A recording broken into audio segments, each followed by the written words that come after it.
What's up, everyone? So it's been 5 years since the Nikon P1000 was released. I think 4 years for the P950.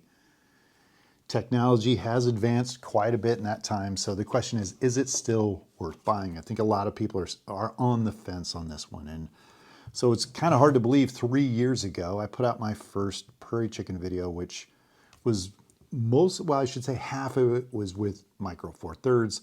The other half was with the P1000. I put that video out back in 2020 and it did fairly well. At the time, I was kind of surprised that a majority of my photos were from the P1000 because at 1600 millimeters and the Micro Four Thirds, I had a little bit hard time getting the Prairie Chickens in, kind of like cropped in or getting the detail that I wanted. So the following year, I ended up kind of upping the game and getting into a lot more gear. And it wasn't intentional. Everybody was talking full frame. Everybody's talking about the Sony A7R4, the 200 to 600. So the following year, I ended up going down south and doing a little photography with that and looking at, yes, the images were a little better. There's a little bit more detail. And with the Sony A7R4, the background in the bokeh was a little bit more pleasant. And yeah, it kind of moved forward. And then the third year, I didn't really put out a Prairie Chicken video on that. I had more of a how-to.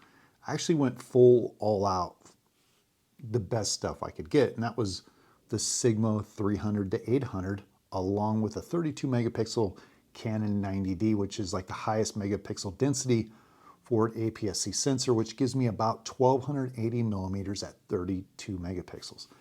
And so in photographing Prairie Chickens in year 3, yeah, there was a noticeable difference there as well. You know, the background bokeh, shallower depth of field, believe it or not, with all that magnification, and an f5.6 versus 6.3 at 800 millimeters. Yeah, there was some noticeable differences.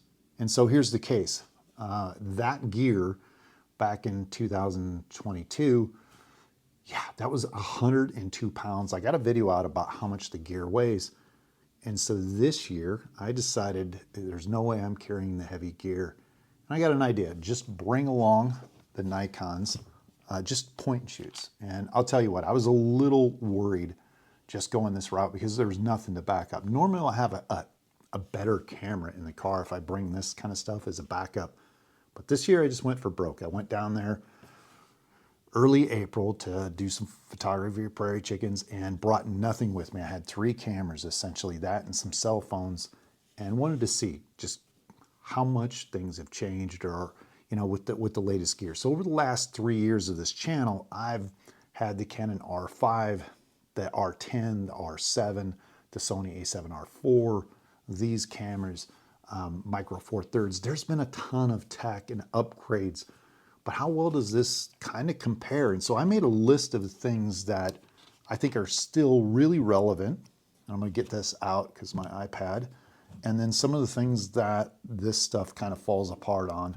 And we'll talk about it because, as I mentioned, this tech is 4 years old. Yeah, and there's some changes here. So let's get into it. Price performance ratio. Now the Sony A7R4 with the 200 to 600 is $5,000.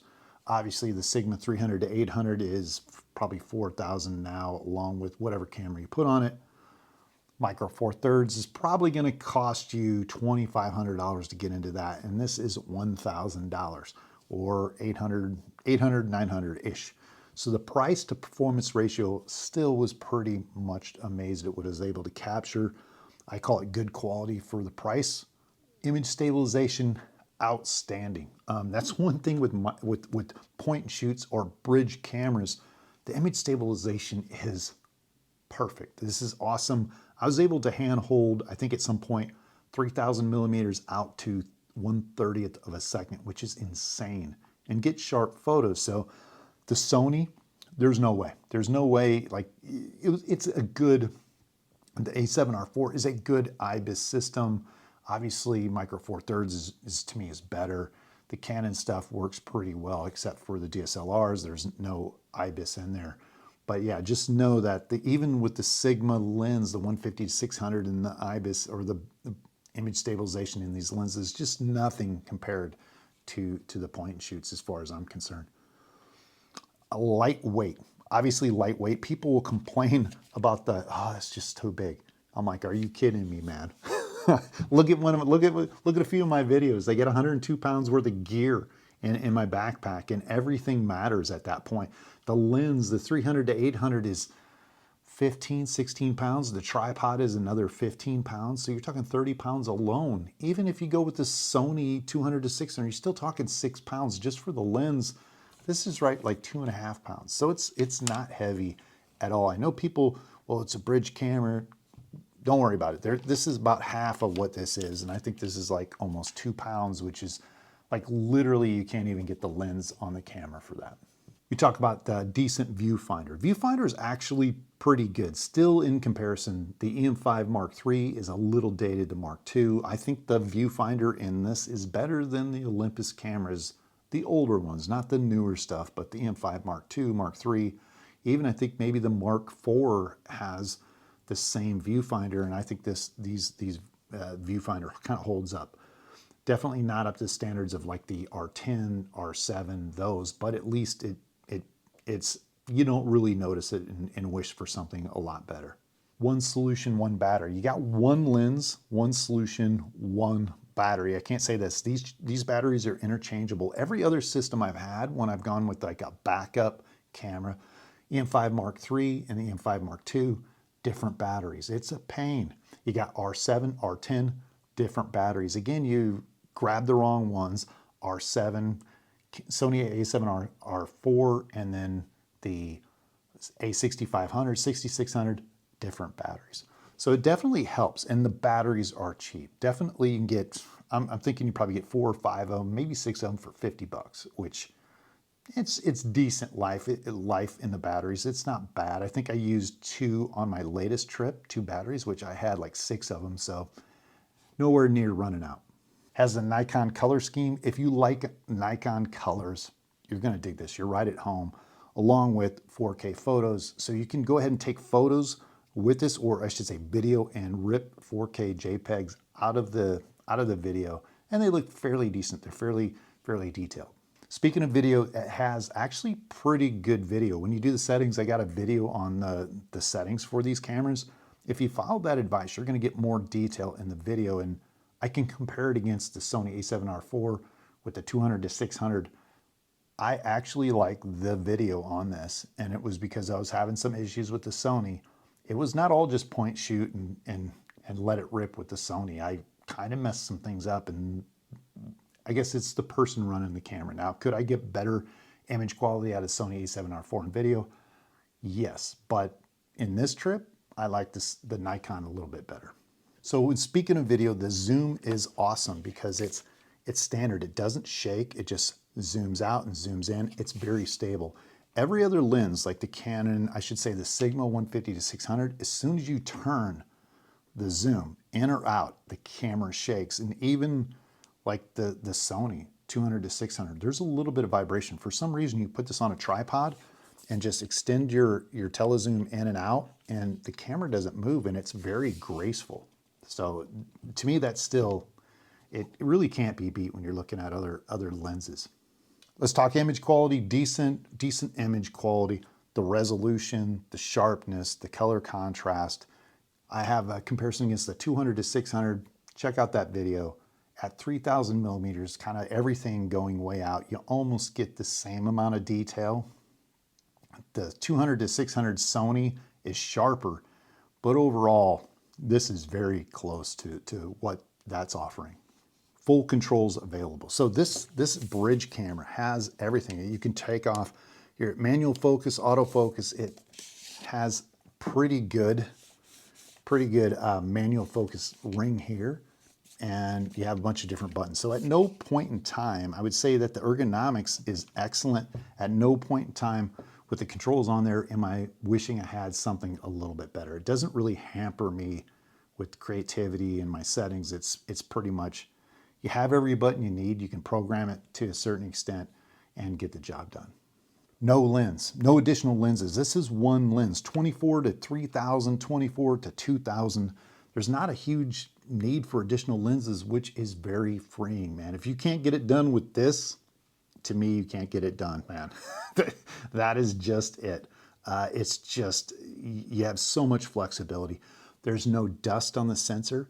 I can't tell you how many times I took the Sony system out. The A6500 was a huge dust bunny magnet, and this Sony A7R4, I had tons of dust on those Sony sensors. For some reason, their anti-dust just doesn't work very well. And these are clean. I mean, it's all in-house, so you don't really have to do that. And the fact that you're only using one lens, you're not taking it off, is an additional thing. You save on weight, you save on possibility of getting dust on your sensor as well. Decent depth of focus. So at 3000 millimeters, there's a lot of compression, there's a lot of magnification going on. That small sensor actually helps you capture very, very sharp images and things in focus, which normally we'll talk about in the cons here, but just know that at 3000, 2000 millimeters, the amount of depth of field you get from this little sensor is can be helpful. All right, so what are the bad things or the things that I kind of miss? Now, using all the tech of the last 5 years, and in addition to this, what are some of the things that jump out? It's kind of it goes right back to my initial review of this camera. Low performance, low light performance, high ISO noise issues.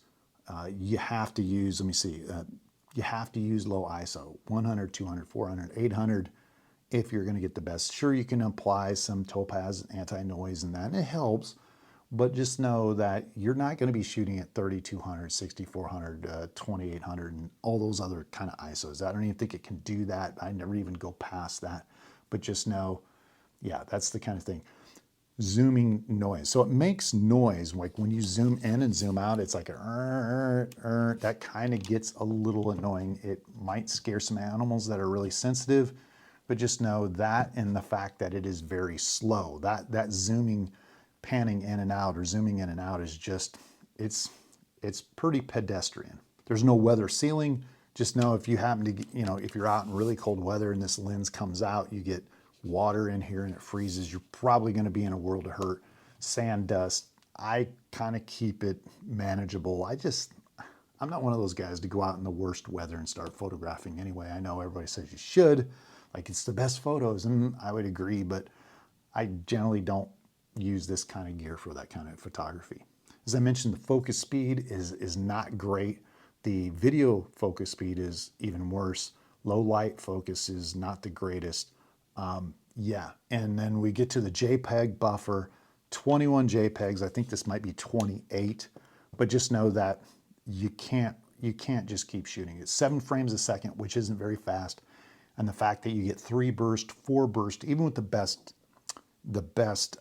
card in the camera freezes up. This is one of my biggest gripes. It's always been there, and the fact that, yeah, it's not going to change for that, the performance issue. So really, when you look at it, the slow zoom, and lastly, the battery life is just okay. Too much field, depth of field. And so when we get something close, we're not using 3000 millimeters, that's where that whole full frame really comes in and kind of can blur that background out and make it look really nice, where the point and shoot kind of looks cell phone-ish. It makes it look like, oh, okay, it's not the best.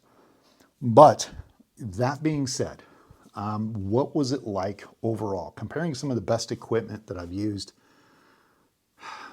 the R5, the R7, R7 IV, yeah, it's the R4 or whatever. Yeah, there's just a lot of cameras that I've had my paws on the last 3 to 5 years. I'm going to say right now, initially I was worried about going down south doing prairie chicken photography, and using it once I started getting in the groove. It was very relaxing. It was very less stressful thinking about changing lenses or less gear with me. It was literally like, I have what I have. I'm going to make the best of it. Tell you, walking out and taking the trip initially, I was a little bit worried. Like, I could really regret this because some time has passed by. Image quality's just gotten better. And there's no doubt the image quality The low ISO has gotten much better, but overall, you know, it does like 80%. So if you're the type of person who's looking for, you know, low cost and you don't have huge expectations on performance, and you kind of know these people. Like as I was photographing Prairie Chickens, I met an individual that was photographing with a Sony A7R4, and he's like, "Oh, I didn't bring the best camera for the job. You know, this autofocus is a little slow." And I was laughing. He goes, "Well, what camera are you using?" I didn't even want to say, because I immediately knew, like, when you make comments like that, you have a certain type of personality where you want to see things very specific. Like you can't, it's got to be this way. You got to have the best autofocus, the best ISO, the fastest, everything. Everything has to be great or it sucks. And I've met guys like that. So the cameras, if you're looking for people that, you know, as they're moving and it gets 7 frames out of 10, that's super in sharp focus, but it misses 3 and the guy bitches about that, or there's a couple specks of grain that the person's upset about, this isn't going to be for you. I'd say just move on, because you're going to find something wrong. But if you're a guy that wants to have fun and have a challenge and use lightweight gear, and get some nice photos out of it, it's you. Like it's all about what you can do with your creativity and that. So it's still relevant in 2023, believe it or not. I'm keeping them. Sadly, I don't have a lot of, it's just not fun dragging the big stuff around when you can use just smaller gear just to make sure, you know, yeah, there's a small image quality difference, but what this frees me up to do and the photos that I get just seems to work for me in comparison. But it's going to be a big decision, you know, 2023, are they going to make these much longer? 5 years without an upgrade to this camera kind of tells me that, you know, Nikon might be through, and they've might be actually kind of kicking themselves of putting out such a good camera for the price, because it seems like every camera system is pulling every string they can to ship gear, to ship more lenses, to ship more flash stuff, to buy new camera, you know, just the latest upgrade. They're coming out. They're just really focused. And I think you could just buy one of these and be done, if you know what you're doing and you set expectations accordingly. So I hope this helps, guys. Is it relevant 2023? For me, it is. Hope they come out with an upgrade. I've had some friends that said that they would take a 1-inch sensor of this camera and put, you know, $3,000 to $5,000 into buying it. It might not be far off for me if I can just have it, because just one small bag, you got everything you need and you move on. But strangely, the camera industry is not really interested in guys like me. I think they just want to push more and more gear and try to keep their operating funds and the money flowing. So we'll see what the future's like. Again, guys, if you got comments, questions below, I'll write it up. Hit that subscribe, and see you next week.